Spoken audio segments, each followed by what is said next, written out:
দীর্ঘমেয়াদী চুলকানি, অ্যালার্জি, ফোলাভাব, লালচে ভাব এই ধরনের সমস্যায় যে ট্যাবলেটটি দ্রুত সমাধানের কাজ করে থাকে সেটি হচ্ছে ফাস্টেল ১৮০ এমজি ট্যাবলেটটি। আসসালামু আলাইকুম, শামস মেডিসিন টিপসে আপনাদের সবাইকে স্বাগতম। আমি আবারও চলে আসলাম আপনাদের মাঝে নতুন একটি টপিকস নিয়ে। আজকে আমার টপিকস হচ্ছে ফাস্টেল ১৮০, যার জেনেরিক হচ্ছে ফেক্সোফেনাডিন। সুতরাং বন্ধুরা, টপিকসটি শুরু করার পূর্বে আপনাদের কাছে আমার অনুরোধ, প্লিজ বন্ধুরা চ্যানেলটি সাবস্ক্রাইব করে বেল আইকনটি বাজিয়ে দিন, তাহলে পেয়ে যাবেন আমার নিত্য নতুন ভিডিও। এবং যারা অলরেডি আমার চ্যানেলটি দেশ এবং প্রবাস থেকে সাবস্ক্রাইব করেছেন তাদেরকে জানাই অসংখ্য ধন্যবাদ। যারা এখনো সাবস্ক্রাইব করেননি বন্ধুরা, প্লিজ চ্যানেলটি সাবস্ক্রাইব করে বেল আইকনটি বাজিয়ে দিন। চলুন বন্ধুরা, আমরা চলে যাই আমাদের মেইন টপিকসে। ফাস্টেল ১৮০ এমজি ট্যাবলেট, যার মধ্যে রয়েছে ফেক্সোফেনাডিন হাইড্রোক্লোরাইড,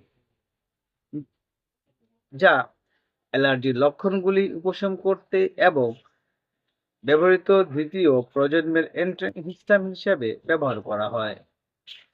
যেহেতু এর মধ্যে রয়েছে সক্রিয় উপাদান ফেক্সোফেনাডিন, যা হিস্টামিনের ক্রিয়াকে বাধা দিয়ে কাজ করে, যা শরীরে একটি প্রাকৃতিক পদার্থ যা অ্যালার্জির লক্ষণ সৃষ্টি করে। ফাস্টেল ১৮০ সাধারণত মৌসুমী অ্যালার্জিক, রাইনাইটিস, হড়-জ্বর এবং দীর্ঘস্থায়ী ইউরিওপ্যাথিক আর্টিকেরিয়া বা দীর্ঘমেয়াদী আমবাতের জন্য নির্ধারিত হয়। অর্থাৎ এটি অ্যালার্জি, চুলকানি, আমবাত যে সমস্যা রয়েছে সেই সমস্যা সমাধান করতে দ্রুত কাজ করে থাকে। এ পর্যায়ে বন্ধুরা আমরা যে বিষয়টি জানবো সেটি হচ্ছে এর ক্রিয়া, অর্থাৎ এই ট্যাবলেটটি কিভাবে কাজ করে থাকে। অ্যালার্জির প্রতিক্রিয়ার সময় শরীরে হিস্টামিন নিঃসরণ করে, যা S1 রিসেপ্টরের সাথে আবদ্ধ হয়, যার ফলে হাঁচি, নাক দিয়ে পানি পড়া, চোখ দিয়ে পানি পড়া, চুলকানো, ত্বকে হচ্ছে গিয়া ফুরসুরির মতো লক্ষণগুলো সৃষ্টি হয়।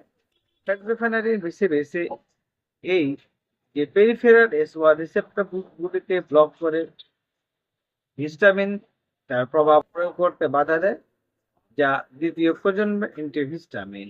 অর্থাৎ এই যে ফেক্সোফেনাডিন রয়েছে, যেই প্রতিক্রিয়াগুলো আমাদের বডিতে কাজ করে থাকে, ফেক্সোফেনাডিন সেই প্রতিক্রিয়াকে বেছে বেছে ব্লক করে কাজ করে, যার কারণে দ্বিতীয় প্রজন্মের অ্যান্টিহিস্টামিন হিসাবে এটি সহজেই রক্তের মস্তিষ্ক বা অতিক্রম করে না। তাই এটি পুরনো অ্যান্টিহিস্টামিনের তুলনায় ন্যূনতম তন্দ্রা সৃষ্টি করে। অর্থাৎ অন্যান্য যে অ্যান্টিহিস্টামিন রয়েছে সেগুলোতে কিন্তু খেলে চুলকানি কমলেও আমাদের ঘুমটা বেড়ে যায়। কিন্তু যদি আমরা ফেক্সোফেনাডিন খাই, তাহলে অন্যান্য যে প্রতিক্রিয়া রয়েছে সেই প্রতিক্রিয়া সৃষ্টি না করে এবং ঘুমের যে ভাব রয়েছে সেটা সৃষ্টি করে না, কিন্তু আমাদের যে চুলকানি সমস্যা রয়েছে সেই চুলকানি সমস্যা দূর করতে সহায়তা করে থাকে বন্ধুরা। এ পর্যায়ে বন্ধুরা আমরা যে বিষয়টি জানবো সেটি হচ্ছে এই ফাস্টেল ১৮০ বা ফেক্সোফেনাডিন কোন কোন ক্ষেত্রে ব্যবহার করা হয়। প্রথমে রয়েছে মৌসুমী অ্যালার্জিক রাইনাইটিস, যার মধ্যে রয়েছে হাঁচি, নাক বন্ধ হওয়া, চুলকানি, চোখ দিয়ে পানি পড়া। অর্থাৎ বিভিন্ন যে চুলকানির যে সমস্যা রয়েছে, অনেক ক্ষেত্রে দেখা যায় চোখ দিয়ে পানি পড়ে, অনেক সময় দেখা যায় নাক বন্ধ হয়ে যায়। এই যে সমস্যা রয়েছে এটি দূর করতে কাজ করে কিন্তু ফেক্সোফেনাডিন বা ফাস্টেল ১৮০ এমজি। তারপর রয়েছে বন্ধুরা দীর্ঘস্থায়ী ইউরিপ্যাথিক আর্টিকারিয়া বা চুলকানি, লাল উত্থিত ত্বকের ফুরসুরি, অর্থাৎ দেখা যায় যে দীর্ঘমেয়াদী আমবাত এবং সেটা অল্পতেই লাল হয়ে যায় এবং অনেক চুলকানি থাকে এবং চুলকানি ভাবের সৃষ্টি হয়, সেটি দূর করতে কিন্তু এই ফাস্টেল ১৮০ ট্যাবলেট কাজ করে থাকে। তাছাড়া বন্ধুরা আরেকটু সমস্যা রয়েছে অ্যালার্জির সাথে চুলকানির, যে ফোলাভাব, লালচে ভাব কমাতে সাহায্য করে। অনেক সময় দেখা যায় যে আপনি শরীর চুলকাচ্ছেন, সেই ক্ষেত্রে একটি লালচে ভাব বা ফোলাভাব তৈরি হয়। সেই ফোলাভাব দূর করতে কিন্তু কাজ করে থাকে এই ফাস্টেল ১৮০ এমজি ট্যাবলেটটি। এ পর্যায়ে আমরা বন্ধুরা যে বিষয়টি জানবো সেটি হচ্ছে মাত্রা বা সেবনবিধি। অর্থাৎ আপনি যে এই ট্যাবলেটটি খাচ্ছেন বা খাবেন, এটি কিভাবে খাবেন বা কি পরিমাণ খাবেন সেই বিষয়ে আমরা জানবো। যেহেতু ১২ বছর উম যারা রয়েছে ১২ বছর বা তার চেয়ে বেশি প্রাপ্তবয়স্ক এবং শিশুদের জন্য স্বাভাবিক ডোজ হলো প্রতিদিনে ১৮০ মিলিগ্রাম ট্যাবলেট। এটি অবশ্যই পানির সাথে খেতে হবে, বিশেষ করে খাবারের আগে বা পরে। তবে বন্ধুরা এটি অবশ্যই পানি দিয়ে গিলে ফেলতে হবে, চিবিয়ে খাওয়া যাবে না। তবে রোগীদের কমলা, আপেল বা আঙ্গুরের রসের সাথে আ এই ট্যাবলেট মিশিয়ে খাওয়া যাবে না। কারণ এটি হচ্ছে ফেক্সোফেনাডিন শোষণ কমাতে পারে। তবে ডোজ সম্পর্কে সর্বদা একজন চিকিৎসকের পরামর্শ নেওয়া উচিত। অর্থাৎ আপনার এই যে চুলকানির যে প্রতিক্রিয়া, তীব্রতা এর উপরে নির্ভর করে কিন্তু ডোজ কম বা বেশি হতে পারে। সুতরাং অবশ্যই যখন এই ট্যাবলেট সেবন করবেন, তখন ডক্টরের পরামর্শ নিবেন। এ পর্যায়ে বন্ধুরা আমরা কিছু বিষয় জানবো সেটা পার্শ্ব প্রতিক্রিয়া। আমরা জানি যে প্রতিটি মেডিসিনে কিছু পার্শ্ব প্রতিক্রিয়া রয়েছে। তেমনি করে কিন্তু এই ফাস্টেল বা ফেক্সোফেনাডিন তার ব্যতিক্রমী নয়। এই ফাস্টেলের মধ্যে কিছু পার্শ্ব প্রতিক্রিয়া রয়েছে।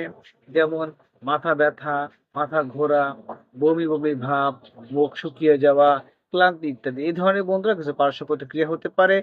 এটা অনেকের মাঝে হতে পারে, অনেকের মাঝে নাও দেখা দিতে পারে।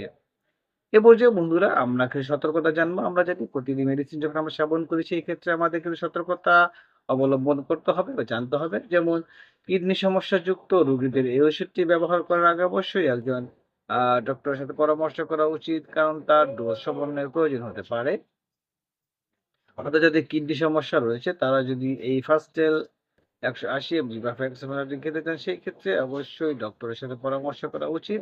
কারণ আপনার ডোজ কম বা বেশি হতে পারে। যদিও এটি নিদ্রাজনক নয় অর্থাৎ ঘুমটা কম আসে, সেই ক্ষেত্রেও অনেক সময় সামান্য নিদ্রা আসতে পারে। সেক্ষেত্রে অবশ্যই গাড়ি বা মেশিনারি চালানোর সময় সতর্কতা অবলম্বন করতে হবে। তাছাড়া যারা গর্ভবতী রয়েছেন এবং স্তন্যদান করাচ্ছেন তাদেরকে অবশ্যই সতর্কতার সাথে অবলম্বন করতে হবে। অর্থাৎ ডক্টরের পরামর্শ ছাড়া এই মেডিসিনটি সেবন করা যাবে না। কারণ এতে হিতে বিপরীত হতে পারে। সুতরাং গর্ভাবস্থায় বা স্তন্যদানকালে ডক্টরের পরামর্শ ছাড়া মেডিসিনটি সেবন করবেন না।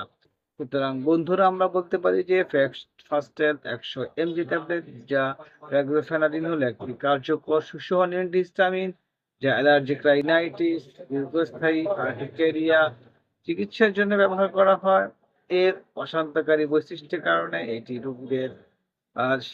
রোগীরা তাদের দৈনন্দিন জীবনে প এটি খেতে পছন্দ করে। কারণ হচ্ছে এটি নিদ্রার উদ্গ্রেব বা উদ্বেগ সৃষ্টি করে না এবং যদিও করে তাহলে সেটি খুবই সামান্য হয়। সুতরাং আপনি যদি অ্যালার্জি, চুলকানি জনিত সমস্যায় এই ট্যাবলেটটি সেবন করতে চান অবশ্যই সেবন করতে পারবেন।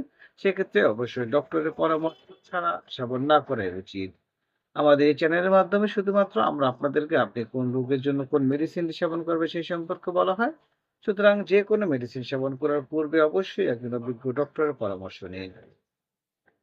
ভিডিওটি যদি আপনার কাছে ভালো লাগে এবং উপকারী মনে হয় তাহলে অবশ্যই বন্ধুদের সাথে শেয়ার করে দিন। আবারও বলছি বন্ধুরা চ্যানেলটি সাবস্ক্রাইব করে বেল আইকনটি বাজিয়ে দিন। তাহলে পেয়ে যাবেন আমার নিত্য নতুন ভিডিও এবং এই ভিডিওটি আপনার টাইমলাইন থেকে শেয়ার করে দিন। এর ফলে হয়তো আপনি উপকৃত হতে পারেন অথবা আপনার প্রিয় মানুষজন যারা উপরে উল্লেখিত বিভিন্ন সমস্যার কথা বলা হয়েছে সেগুলো ভুগে থাকে তাদের সমাধান আসতে পারে। আজ এ পর্যন্তই। আগামীকালকে আবার কথা হবে নতুন কোনো টপিকসে। সেই পর্যন্ত সবাই সুস্থ থাকুন, ভালো থাকুন। শামস মেডিসিন টিপ চ্যানেলটির সাথেই থাকুন। লাইক, কমেন্ট, শেয়ার করে আমাদেরকে পরবর্তী ভিডিও বানানোর উৎসাহ প্রদান করুন। কারণ আপনাদের উৎসাহই আমাদেরকে সামনের দিকে এগিয়ে নিয়ে যেতে সাহায্য করে। তাছাড়া আপনাদের যদি কোনো নির্দিষ্ট বিষয় থাকে, কোনো টপিক সম্পর্কে জানতে চান অবশ্যই কমেন্টস করে জানান। আমরা আপনাদের সেই কমেন্টস ভিত্তি করে সেই ধরনের ভিডিও নিয়ে আসবো। সবার সুস্থতা কামনায় আজ এ পর্যন্তই। খোদা হাফেজ।